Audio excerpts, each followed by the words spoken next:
بسم اللہ الرحمن الرحیم۔ السلام علیکم عزیز طلباء، جماعت دہم کے اردو لیکچر کے ساتھ میں محسن خلیق آپ سے مخاطب ہوں۔ آج کے لیکچر میں ہم حسرت موہانی کی غزل کا دوسرا حصہ پڑھیں گے۔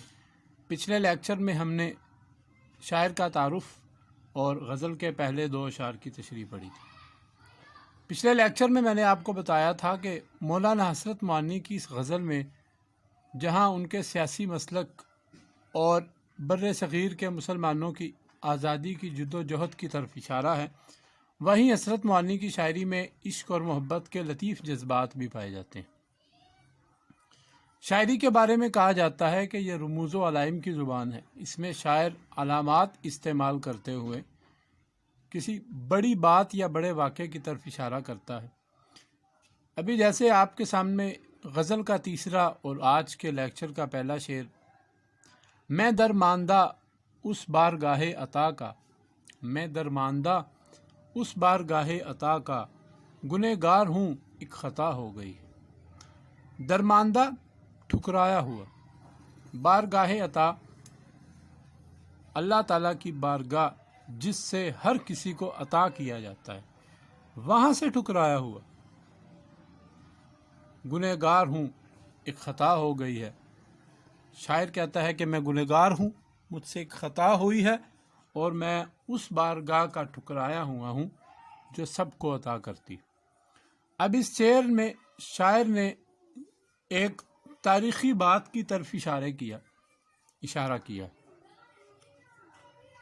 اس دنیا کے جو پہلے انسان، پہلے نبی حضرت آدم علیہ السلام، جن کو اللہ تعالیٰ نے تخلیق کیا فرشتوں کے اعتراض کے باوجود، اور فرشتوں کو بتایا کہ ہم نے اس آدم کو تم پر فوقیت دی، اور آدم سے کہا کہ جنت میں رہو، کھاؤ پیو، لیکن ایک چیز ایسی ہے کہ جس کے تم نے قریب نہیں جانا۔ شیطان، جس کے بارے میں اللہ پاک نے قرآن پاک میں کہا ہے کہ شیطان جو ہے وہ انسان کا کھلا دشمن ہے، اور الذی یوسوس فی صدور الناس، کہ وہ انسان کے دل میں وسوسے ڈالتا ہے۔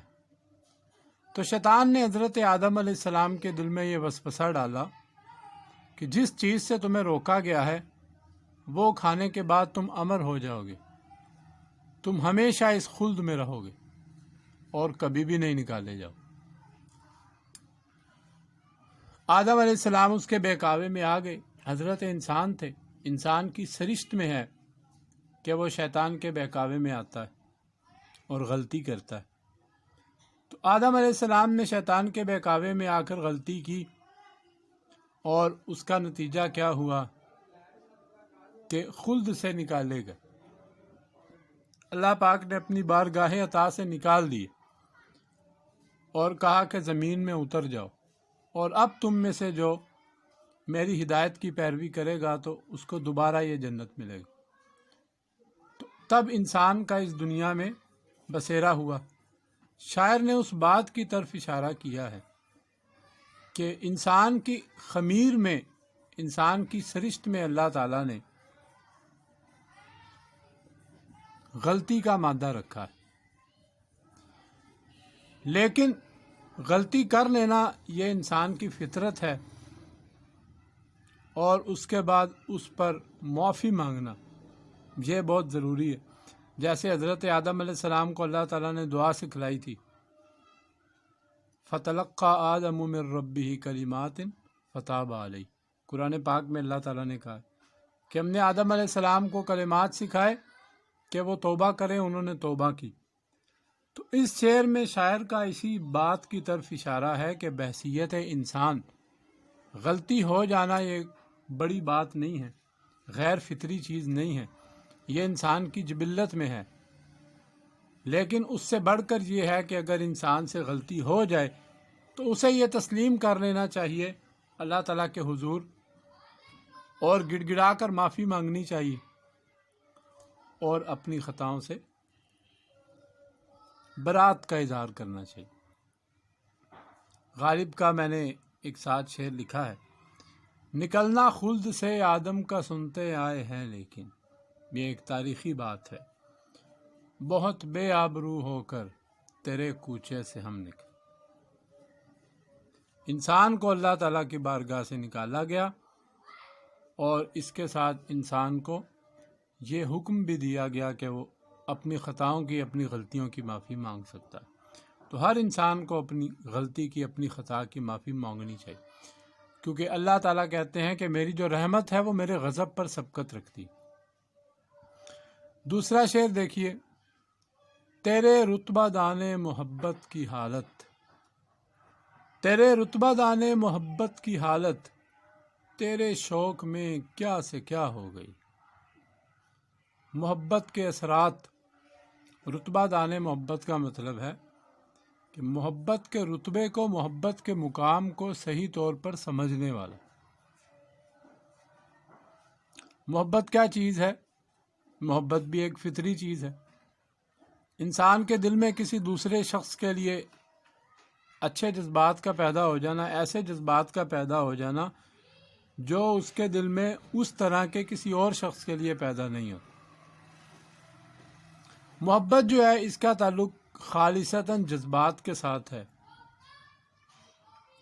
محبت کا تعلق وجود کے ساتھ نہیں، اس میں کسی قسم کی آمیزش یا آلائش کی گنجائش نہیں۔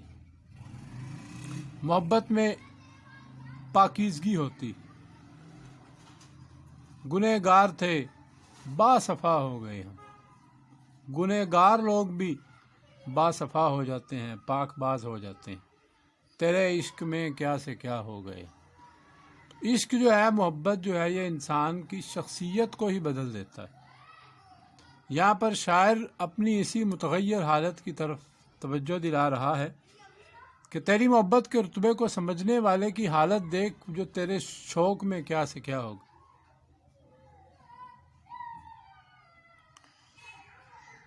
جو راہ غم میں تیرا پائمال ہو نہ سکا، وہ بار یاب مقام کمال ہو نہ سکا۔ اقبال نے کہا تھا، مجھے عشق کے پر لگا کر اڑا، میری خاک جگنو بنا کر۔ ان اشعار کا مطالعہ کریں تو ہمارے سامنے یہ بات آتی ہے کہ محبت جو ہے وہ ایک بہت ہی ماورائی قسم کا جذبہ ہے،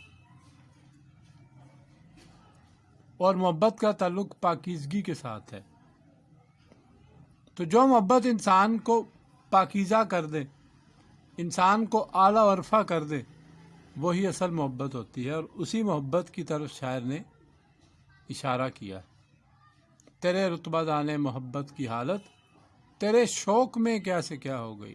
اس محبوب کے شوق میں انسان بدل جاتا ہے، اس کی شخصیت ہی تبدیل ہو جاتی ہے۔ وہ پہلے کچھ اور ہوتا ہے اور بعد میں کچھ اور ہو جاتا ہے۔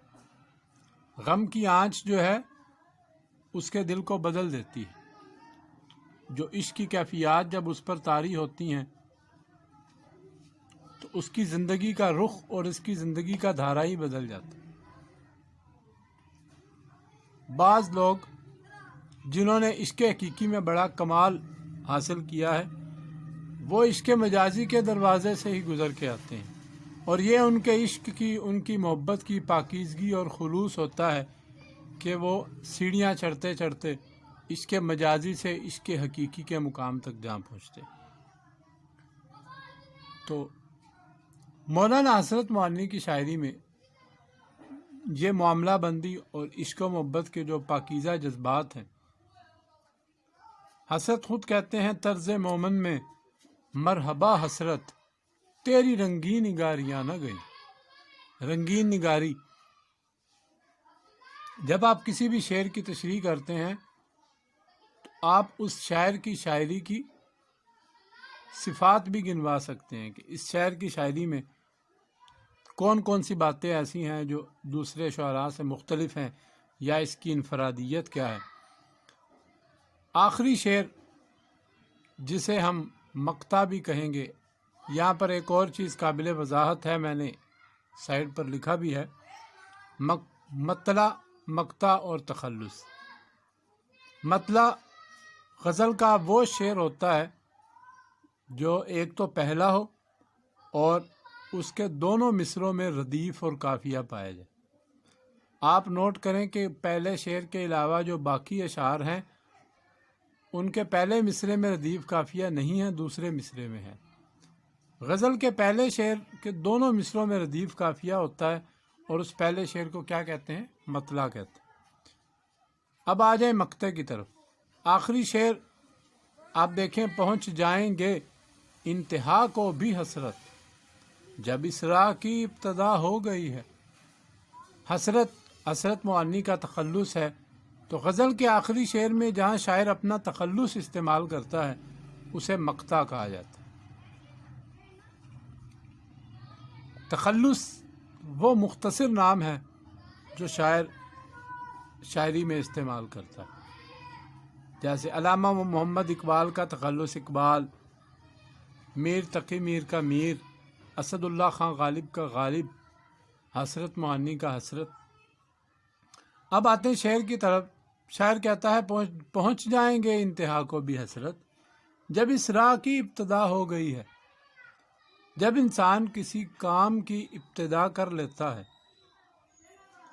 تو پھر اس کام کو پائے تکمیل تک پہنچانے سے اس کو دنیا کی کوئی طاقت روک نہیں سکتی۔ آتش کہتے ہیں سفر ہے شرط، مسافر نواز بہت تیرے، ہزار ہا شجر سایہ دار راہ میں۔ انسان جب کسی کام کی ابتدا کرتا ہے، جب انسان اپنی منزل کی طرف چلنا شروع کرتا ہے تو پھر اللہ تعالیٰ اس کی نیت کے مطابق اس کے لیے راستے آسان کرتا چلا جاتا ہے۔ اکثر اوقات ایسا ہوتا ہے کہ کوئی کام کرنے سے پہلے ہم سوچتے ہیں کہ یہ کام تو بہت مشکل ہے، یہ تو نہیں ہو پائے گا، لیکن جب ہم اس کو شروع کرتے ہیں تو خود بخود منازل اس کی طے ہوتی چلی جاتی ہیں اور وہ آسان ہوتا ہے۔ تو یہ اللہ تعالیٰ کی ایک مہربانی بھی ہے جو انسان کی کوشش کو شرف قبولیت بخشتا ہے، جو انسان کی کوشش کو قبول کرتا ہے۔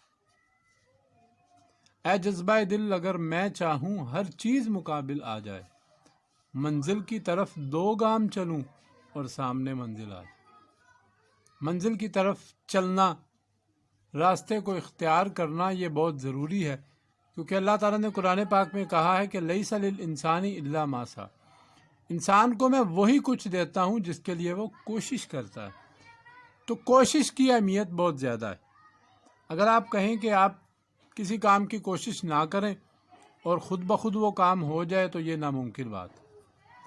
اگر آپ نے کہیں جانا ہے تو آپ کو اس کے لیے ٹرین، بس یا کوئی بھی چیز پکڑنی پڑے گی۔ گھر بیٹھے آپ کبھی بھی نہیں پہنچ سکتے۔ اور اس چیز کا تعلق انسان کے ذوق، انسان کے جذبے کے ساتھ بھی ہے۔ بعض لوگ ایسے ہوتے ہیں کہ جن کو اپنی زندگی میں کوئی نہ کوئی بڑا مقصد، کوئی نہ کوئی بڑی اچیومنٹ حاصل کرنے کا شوق ہوتا ہے۔ اگر وہ حاصل ہو جائے تو اچھی بات ہے، نہ حاصل ہو تو اس میں بھی اللہ تعالیٰ کی کوئی حکمت ہوتی ہے، لیکن اس سے انسان کے ذوق سفر کا اندازہ ہوتا ہے۔ محسوس نہ کر سستی رفتار کو میری، یہ دیکھ مجھے ذوق سفر ہے کہ نہیں۔ تو یہی زندگی کا فلسفہ ہے، کامیابی اور ناکامی کو بالائے طاق رکھتے ہوئے، کامیابی اور ناکامی کے تصور کو ایک طرف رکھ کر جب آپ اپنی زندگی میں کوئی مقصد رکھیں اور اس مقصد پر آپ اپنی پوری جان لگا دیں تو گویا آپ نے اپنی زندگی کا حق ادا کیا۔ لیکن اگر آپ کوشش نہیں کریں گے، محنت نہیں کریں گے، تو ظاہری بات ہے کہ مستقبل میں آپ خود کو مورد الزام بھی ٹھہرائیں گے۔ اگر انسان کوشش کرے تو کم سے کم اس کا ضمیر مطمئن ہوتا ہے۔ تو یہاں پر حسرت نے اس حقیقت کی طرف اشارہ کیا ہے کہ جب انسان کسی راستے کی ابتدا کر لے، کسی سفر کو شروع کرے، کسی بھی کام کا آغاز کرے تو وہ پائے تکمیل تک پہنچ ہی جاتا ہے۔ یہ قانون فطرت ہے۔ تو اسی کے ساتھ ہماری آج کی یہ غزل مکمل ہوتی ہے۔ انشاءاللہ اگلے لیکچر کے ساتھ آپ کے سامنے پھر آئیں گے۔ تب تک کے لیے السلام علیکم۔